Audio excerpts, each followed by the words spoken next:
A romance rekindled after 20 years apart. He knew she was divorced. She knew he was divorced. Drink if I want to drink. Could you Just stop it! But some old flames burned too bright. It was very tumultuous. There were frequent fights. There's a lot of lying, a lot of deceit.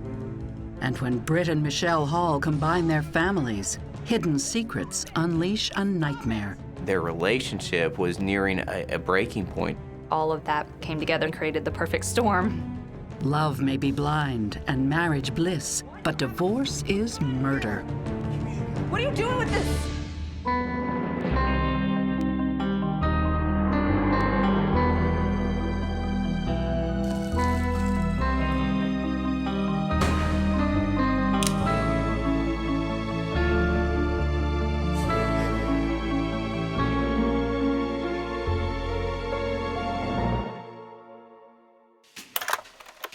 30 miles southwest of Atlanta, there's a peaceful and pretty town, a place where nothing much happens.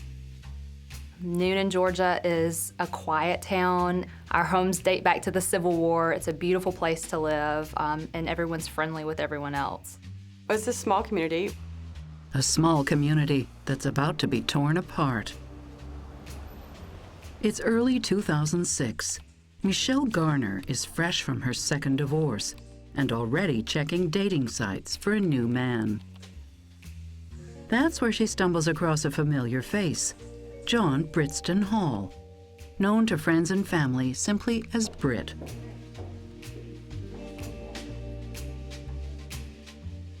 They met on some dating website. Being in the same small town, he knew she was divorced. She knew he was divorced.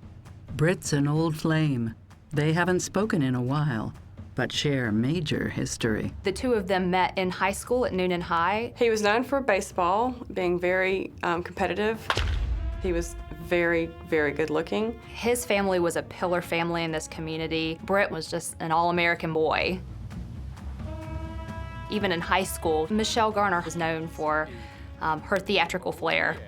Very loud, very attention-seeking, over-the-top kind of personality. She was the girl next door, but she also was a little bit dramatic. But their high school romance doesn't last long. They dated for maybe 6 or 9 months. And Britt moves on to Jennifer.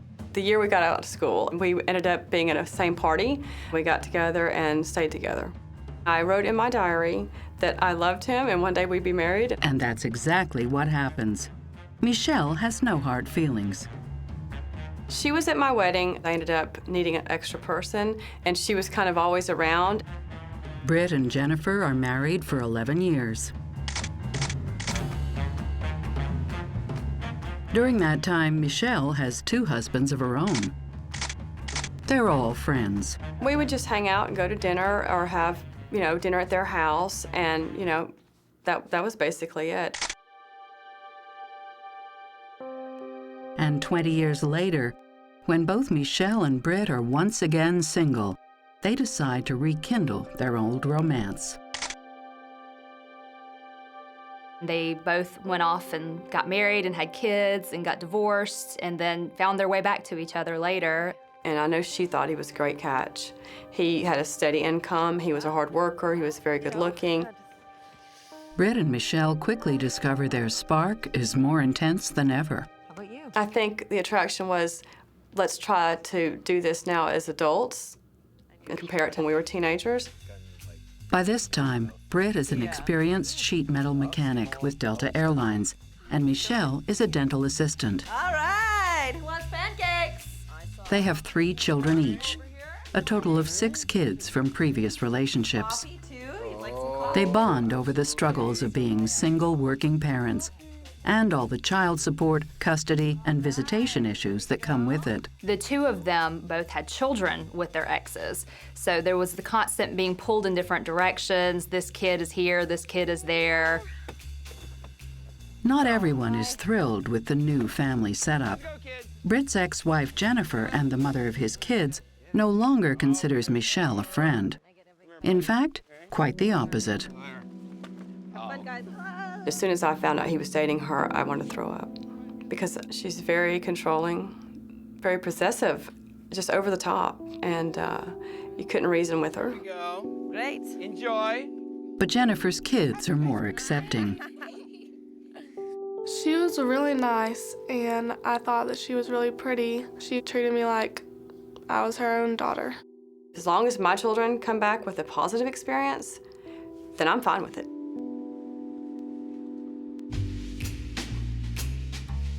Nine months after rekindling their romance, Britt, 35, and Michelle, 37, walked down the aisle together at Noonan's Sargent Baptist Church.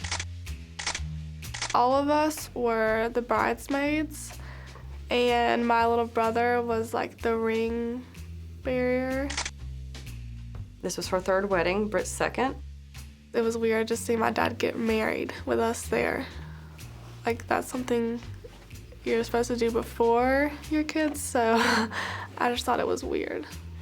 But it had to be in a church with a big, huge white wedding gown, tux for my son, who was 3 or 4.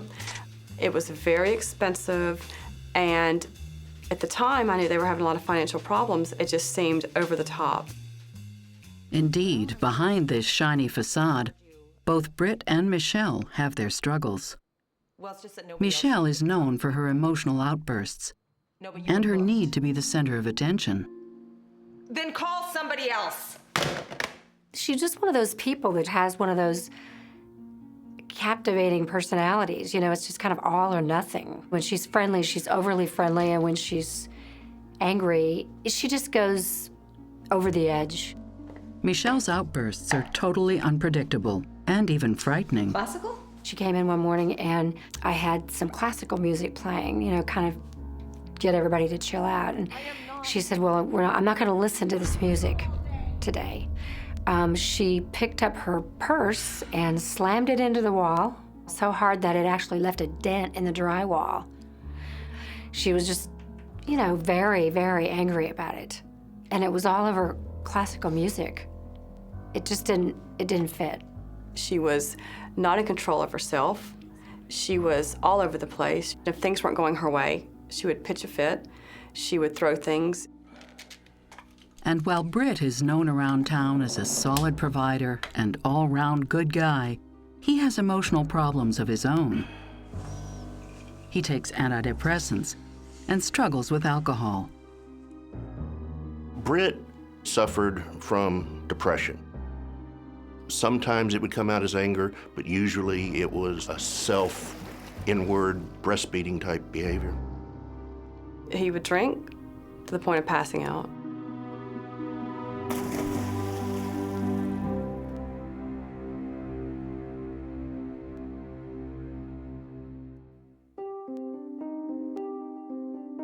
Relationship expert Stacy Kaiser and forensic psychologist Brian Russell see a bumpy road ahead for two people with such very different personalities. When you have two people who have this much baggage, there is so much chaos brought into the relationship that instead of being sort of a settling effect, what you end up having is a double amount of chaos and ultimate potential for failure. I always say that people of like kinds come together, and these two both have really dramatic personalities, and I do believe that that's part of what draws them to each other. Both Britt and Michelle's history seems to reflect an underlying pattern of self-centeredness or self-absorption. On the one hand, you have someone who seems to expect their problems to be everyone else's problems and expect to be sort of the center of attention. On the other hand, you have somebody who seems to sort of indulge themselves at others' expense. So when you add in dysfunctional history and baggage and everything, it makes it a prescription for dysfunctionality within the family. You're gonna love it. Even with all this baggage, Michelle and Britt are convinced they can make a better life for themselves. But when dirt from their past gets dredged up, it could bury their hopes for happiness. One of the ex-husbands reported to Department of Family and Children's Services that she was on drugs. It was inevitable that something was going to happen.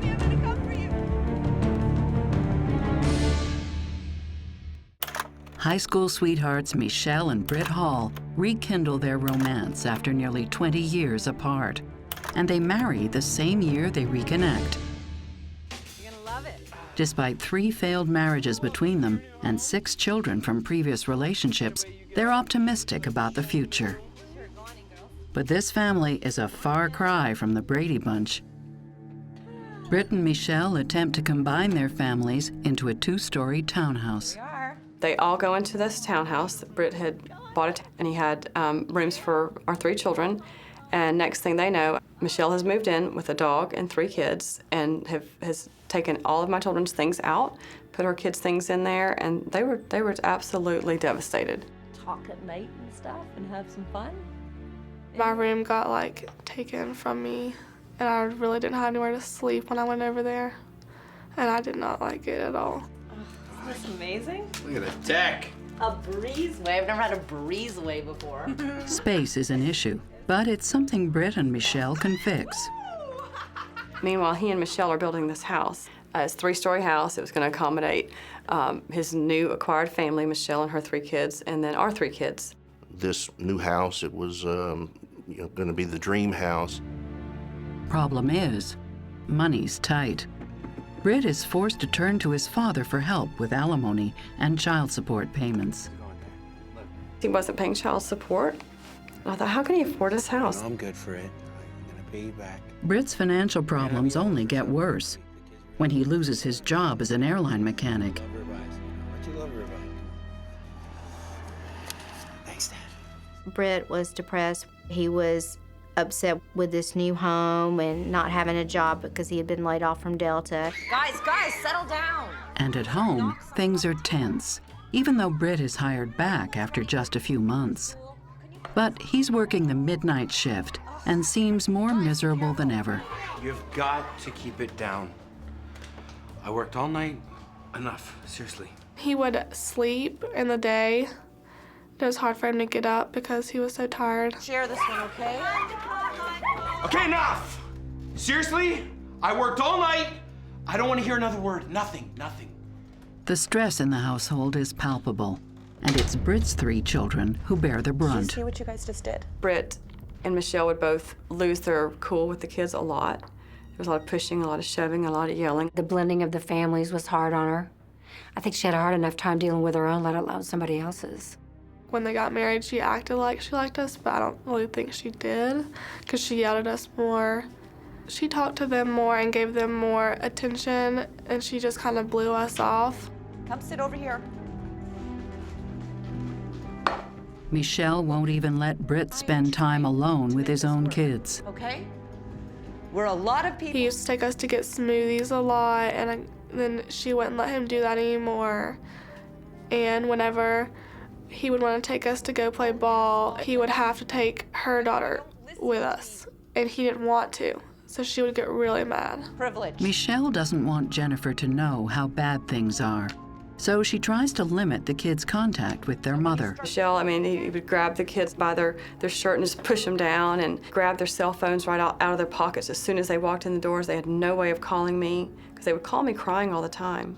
I was scared for my kids' sake, because with his anger, his anxiety, and his level of depression, and you add her history and her background of her anger and her short fuse and her habits, it's not going to end well.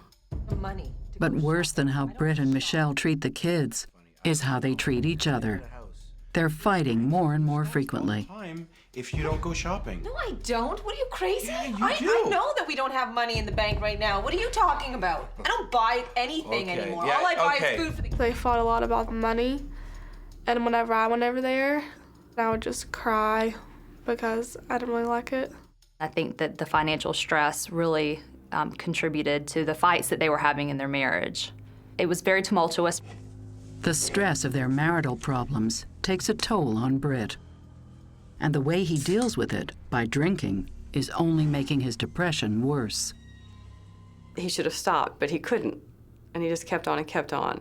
Always fighting with depression and not handling it right and drinking a lot and not knowing how to control his anger and his temper. On Thanksgiving 2006, it all comes to a head. Britt, I'm busy. Leave me alone. I'm coming in. I just want to see what you're doing. No. Let go of the door! Let me open the door! You're drinking again. You Just stop it! Michelle's oldest daughter heard an altercation between Britt and Michelle. You could just hear them from like slam the door and like him yelling at her and then her yelling back. No, why? No! Britt lost his temper and hit her or pushed her down, and that she blacked out. She's okay. There was a story made up by Michelle about, she'd fallen or hit her head or something, but apparently the kids knew that Britt had done it. Britt and Michelle's marriage is being pushed to the brink by his drinking and their constant fighting. But now, a new problem threatens to tip it over the edge. The couple's toxic relationships with their ex-spouses, especially Michelle's ex-husband Steve, the father of her youngest daughter. Michelle accuses Steve of stalking her after their divorce and asks for a restraining order. He shows up at a meeting with her lawyer, armed with a pistol. It would have been comical except for the circumstances, and I said, why are you wearing the gun? And he said, because of your client. I mean, that's how fanatic this guy was. Steve retaliates against Michelle by making accusations of his own. To express his ire towards her, had called her work and reported to the Department of Family and Children's Services that she was on drugs. Steve wanted to protect his daughter from Michelle and Britt. Come on in. The phone calls could cause Michelle to lose her job and custody of her youngest daughter. I think it was devastating to her. He had an ex-husband who just hated her. It clearly upset her. Any other questions? But the social worker finds nothing amiss. She took voluntarily a drug test and the results were negative. There was absolutely no truth to that. He tends to make things up. By Christmas, Britt's got his own angry ex-spouse to deal with. Jennifer takes him to court and tells a judge that Michelle is a bad influence on her children. So the judge took Britt's rights away for the 2-week Christmas visit because the children were adamant about not wanting to go, and he ordered some counseling for us to go to. This family is a mess. They're living in cramped quarters. There's alcoholism, depression, a history of divorces, financial problems.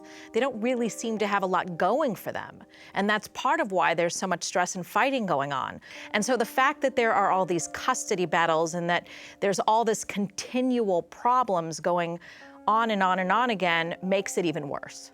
When you get divorced, your decisions are supposed to be made at that point based on what's in the best interest of your kids going forward, because they've already been through a bunch of chaos. And it seems like these kids have been brought into more chaos. I look at this family as a pot that is literally about to boil over.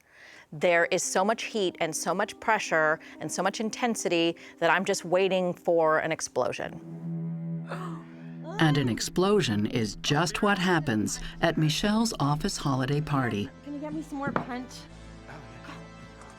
When she got there, she was already inebriated.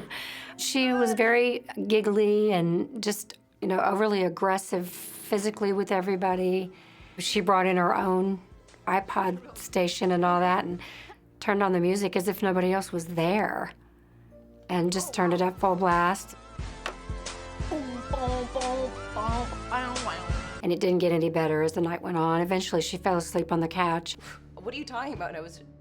Soon afterwards, Michelle's boss orders her to get counseling for her volatile behavior and to take 3 months off without pay. But Michelle refuses to get treatment. Is that what this is about? Fine, forget. You want to have my here? Take my whole thing. You can deal with all this. She got really angry and said, "No, I can't afford to take 3 months off. I have children to support." I said, "Well, you're really not going to get much of a choice." Michelle is let go, but she isn't about to share that news with her husband. Michelle had been fired from her job, but did not want to let Britt know that she'd been fired because it would be a very sore subject. So she started to pretend like she was going to work every day. She continued to put her scrubs on. Michelle has good reason to fear Britt's temper. But does she have something even worse to hide? Britt did not know that his best friend had been seeing his wife. I think all of that came together and created the perfect storm.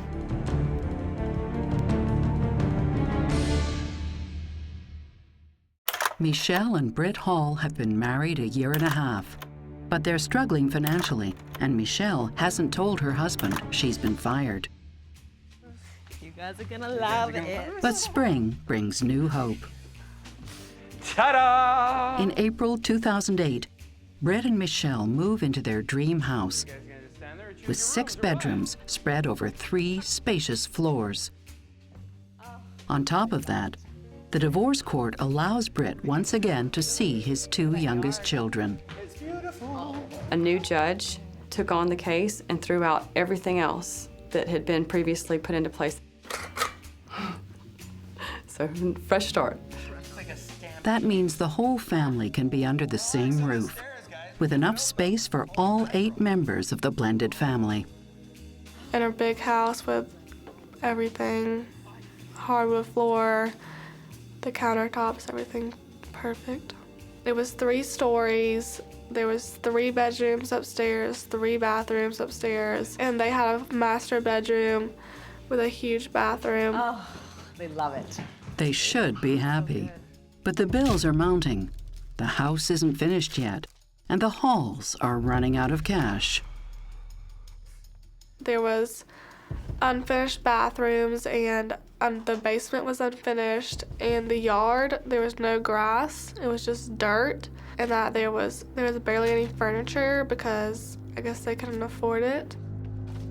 The 2 of them were living beyond their means, and they just wanted more and couldn't afford it. And when Britt goes to finalize the mortgage, he gets a nasty shock. He had just found out that they couldn't close on their big, beautiful house because Michelle didn't pay any of the contractors. What a great day. Instead, Michelle has blown through thousands of dollars, spoiling her kids. I got the best necklace, like, it was really... Always with her daughters, it was always the best fashionable clothes, the hair, the highlights, the colors, the over-the-top birthday parties, the over-the-top prom stuff, over-the-top Christmas. I mean, ridiculous, just absolutely ridiculous things. Hey, look at how cute this is. But the contractors did not get paid, so they put liens on the home. Now, Michelle and Britt are living under the threat of foreclosure. At that point, his whole world was coming down, it's crashing. What do you mean she was fired? Not only does Britt learn that his dream home is in jeopardy, he discovers that Michelle was fired and didn't tell him. Michelle was now going to have to be accountable and answer for everything that she's done. Hey! Why are you dressed like that? I've just been working. Really? Yeah. What are you doing? Where do you go all day? Okay, relax. We have no money. Where's the money going? Where have you been going? Before long, Britt discovers exactly what Michelle has been doing with her free time.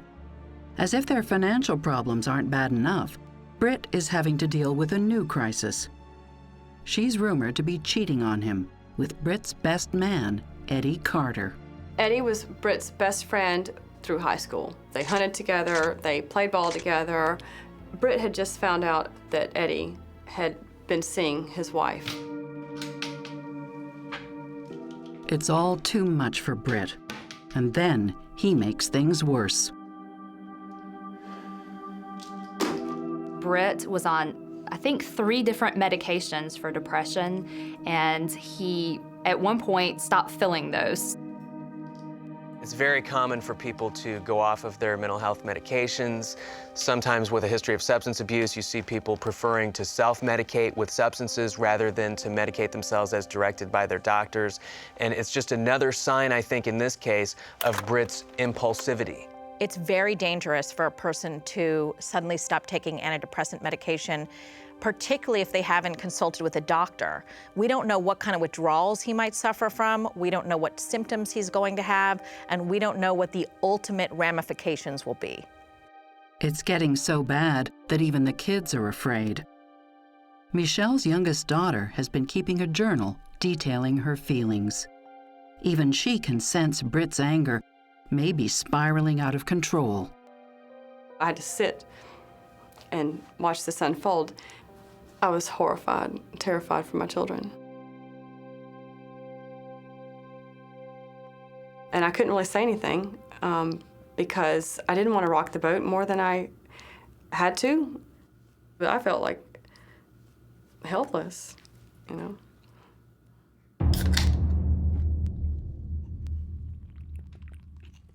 They've been in their dream house just 3 months. God, damn Fox again. And Britt's erratic behavior is getting worrying.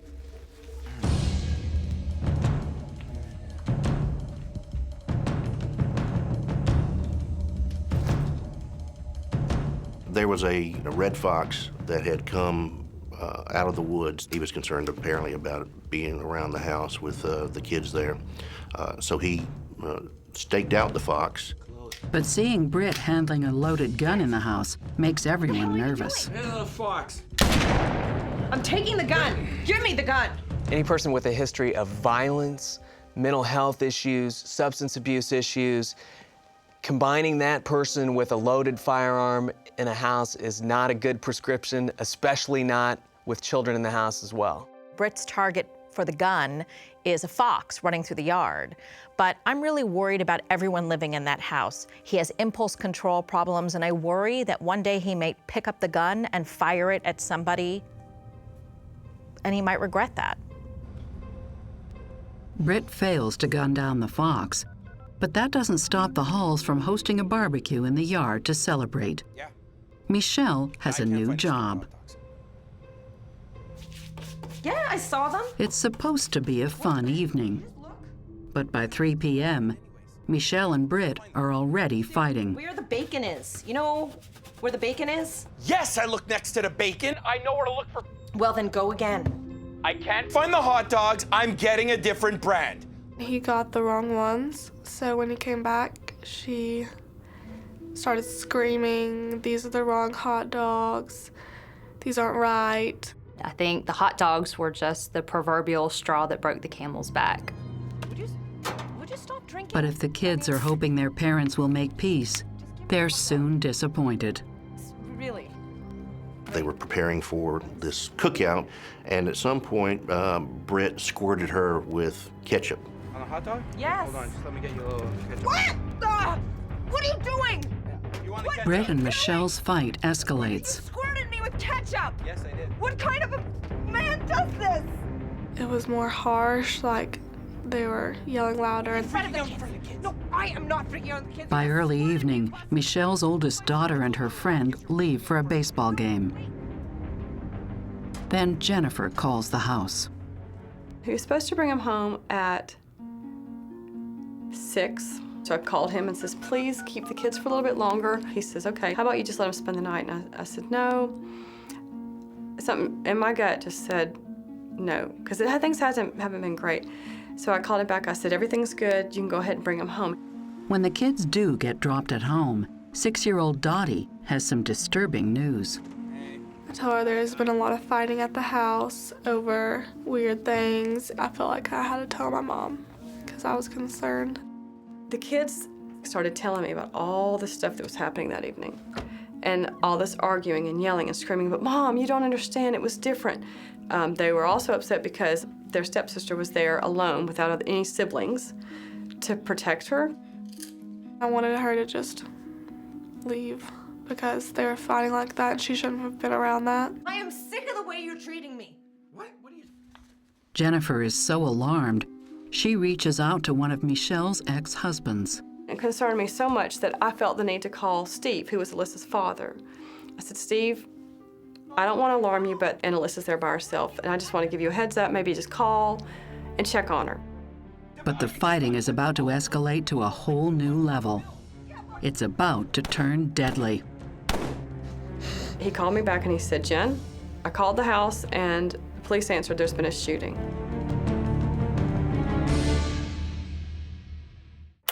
A domestic argument between Britt and Michelle Hall turns ugly. As night falls, it only gets worse. He was in a foul, depressed mood,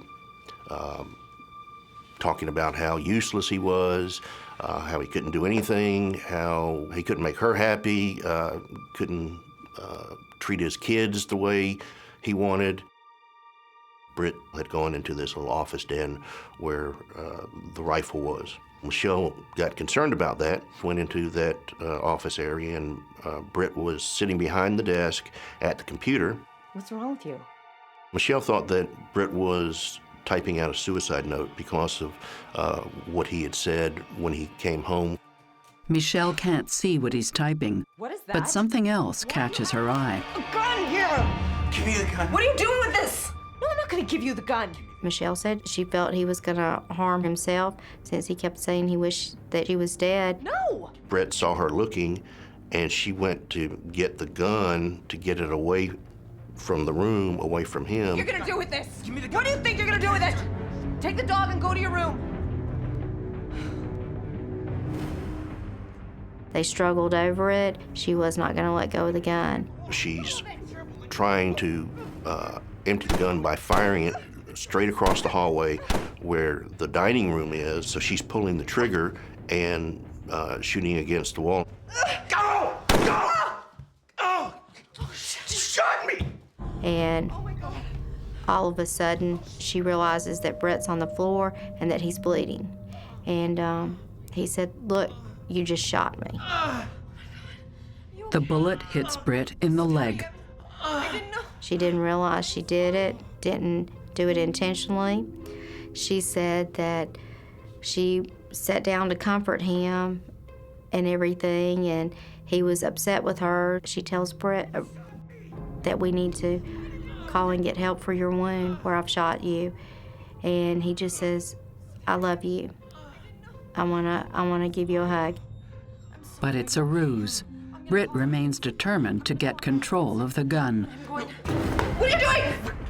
He was yelling to her, "Let go of the gun, put down the gun." Oh, no! Give me the gun. What are you doing? Put the gun under her chin and said he was going to take them both out. She said that he was telling her he wished that she was dead. But instead of killing her, he turns it on himself.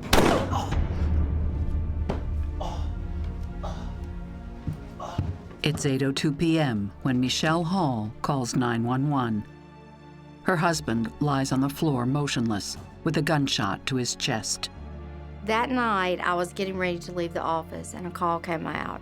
County 911 operator 91, where's your emergency? My husband, he shot himself. We were fighting. Okay, where is he right now? He's in our bathroom floor.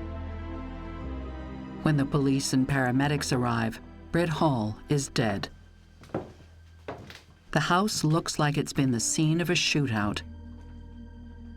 There appeared to be gunshot holes in the walls, baseboards, throughout this small hallway and dining room area and kitchen. Michelle told the law enforcement officer, who was one of the first people on scene, that Britt had shot himself. Britt Hall is in the hall bathroom, and he was flat on his back, like he had only stepped in maybe 2 feet and fell backwards. There was a wound to the left side of the chest and the heart area. Britt Hall is dead at the age of 37, a tragic casualty of his failing marriage with Michelle. This was a relationship that was really never in great shape. And the violence that the two of them shared with one another, and the cheating and the substance abuse, these are all building points for what eventually was going to culminate into something really dramatic. Yeah, the antisocial behaviors in particular, the violent behavior, the substance abuse behavior, that tends to escalate. If antisocial behavior doesn't get arrested somehow, literally or figuratively, it tends to escalate. And it can escalate all the way up until somebody's dead. It may have been his way of punishing her, as if to say, you've hurt me so much that I'm gonna kill myself and I'm going to make you watch. Britt's death is a devastating blow to his family. Dottie screamed and yelled and hit things and hit me, and Aunt Louise just buried her head in the sofa. It was hard. We just cried and cried and cried. Friends and family all gather at the funeral home to mourn this tragic suicide.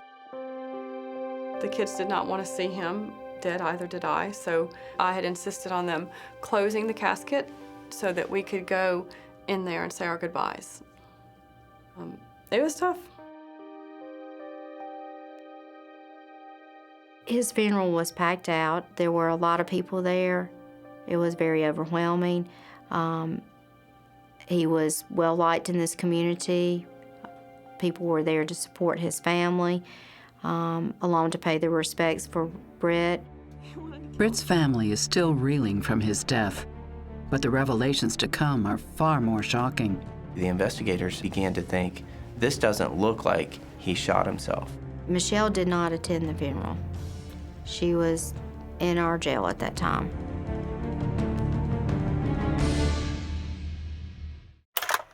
John Britston Hall, known to friends and family as Britt, is dead at the age of 37. His wife Michelle claims it was suicide, that he shot himself. But the cops are suspicious. Her story immediately wasn't adding up. He was shot in the leg, in the chest, and in the arm. He was shot 3 times. And no investigator worth their salt would have believed for a moment that someone trying to commit suicide would have shot themselves 3 times.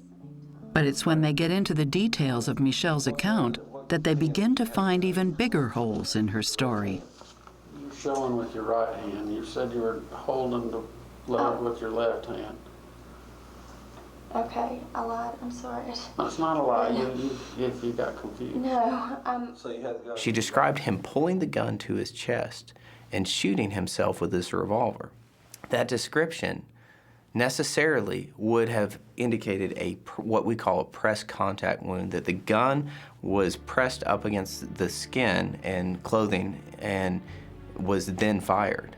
Press contact, when the gases emitted from the gun burns and chars the flesh around the wound. That wasn't present. And they immediately began to think, this doesn't look like he shot himself. Next, the cops examined the gun.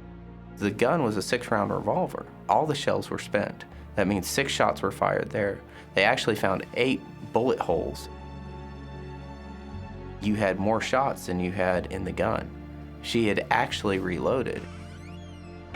The fact that the gun was reloaded showed the malice of the case. It wasn't an accidental shooting. Someone exited the home in the midst of this argument, reloaded the gun, and came back in and fired additional rounds. And that someone was Michelle.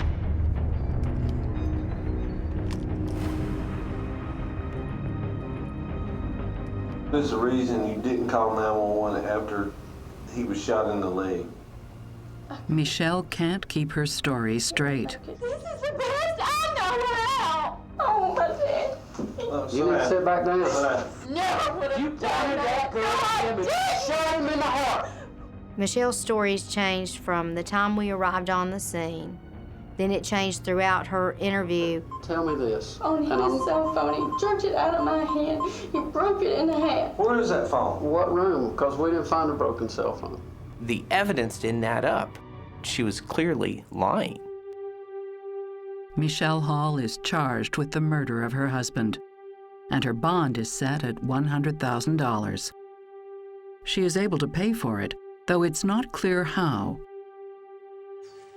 And while police and prosecutors build their case against her, she finds solace in the arms of Britt's best friend.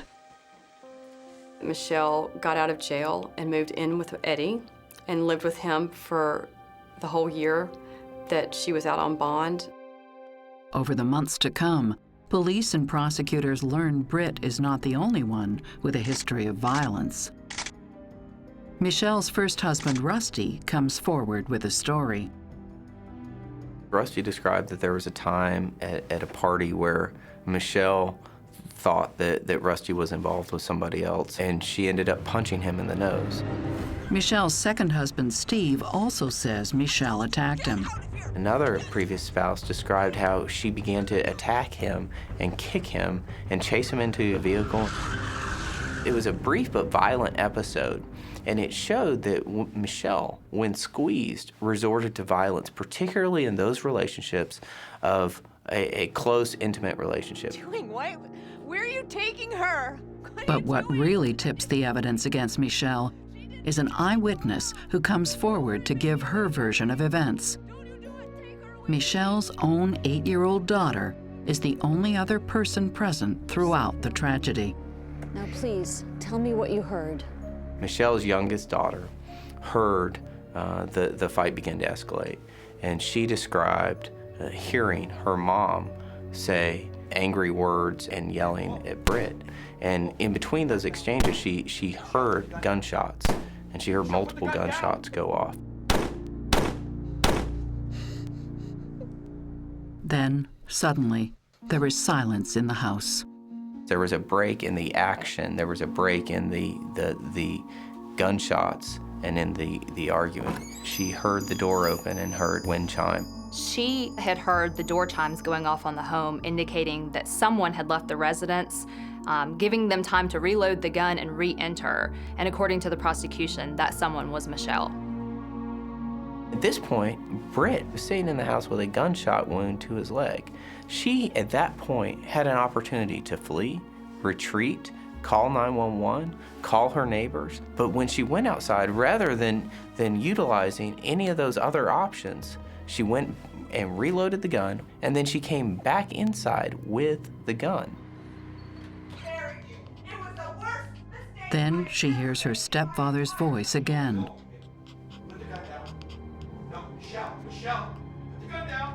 She heard her daddy saying, "Michelle, put the gun down. Michelle, put the gun down. Michelle, put the gun down." He was already in a position where he was no threat to her, and she shot him again. Put the gun down. Michelle, please. Come on. No. No. The shot enters Britt's heart. But incredibly, the athletic 37-year-old is still alive. When the investigators recorded the crime scene, they saw that there was an 80 to 90 degree blood drop pattern going into the bathroom.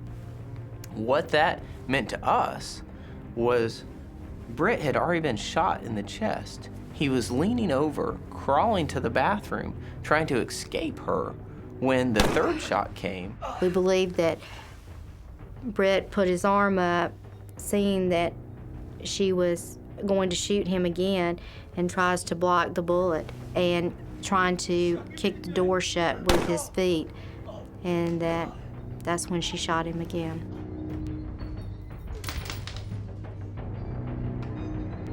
The third shot came in through the arm, traveled up the arm and was lodged in the shoulder. Then Michelle came upstairs and she had blood on her, and at that point the police were called. Police and prosecutors believe Michelle made a deliberate choice to take Britt down when she went outside and reloaded the gun. It wasn't just a heated argument that went awry. She intended to kill him, and she accomplished what she set out to do. Now, why Michelle on that day chose to do this, I don't know. There was no evidence that she spent months planning a way to kill Britt, and frankly, I don't think that's what happened. I think that Michelle had just been fighting and fighting and fighting. It sounds like not just with Britt, but with ex-husbands, and everything just came to a head that day, and I think she just snapped. Michelle goes on trial for murder in September 2009. The evidence against her is overwhelming, particularly from the prosecution's star witness. Here's the sweet and innocent girl who's smiling on closed-circuit television. Meanwhile, her mom is sobbing in the courtroom because she realizes at that point that her daughter's testimony is very damning. And it was very powerful. Britt say, "Michelle, put the gun down." Boom. "Michelle, please put the gun down." Boom. And what this child was hearing was him, Britt, pleading for his life. It was essentially the nail in her mother's coffin. Michelle didn't just kill her husband, she destroyed an entire family. She left a lot of kids without a father. And I don't really think she has any remorse. Just the fact that she moved right in with his best friend while she was out on bond tells me that she doesn't have any regard for his children whatsoever. You know, most people who kill another person, even if it's in self-defense, feel bad about it. So somebody who can think it through and carry it out as a way of making their lives easier on them speaks to a level of depravity, a lack of empathy that's hard for the normal human being to relate to. And I truly believe that she thought that she would get away with this murder. She figured that they would believe her story and that she would turn out okay. A Coaheta County Superior Court jury takes less than 3 hours to find Michelle Garner Hall guilty of premeditated murder. She is sentenced to life plus 20 years, meaning she will not be eligible for parole for 30 years. She's probably going to be in jail for the rest of her productive life. She's going to crawl out, I'm afraid. Michelle and Britt's ex-spouses have custody of their respective children. Michelle hasn't been allowed to see her youngest daughter. Britt's children won't see their dad again either. So it's hard. They were little when he was killed, and there was a lot of tension, a lot of anger there. I think about him every day. I miss my dad a lot.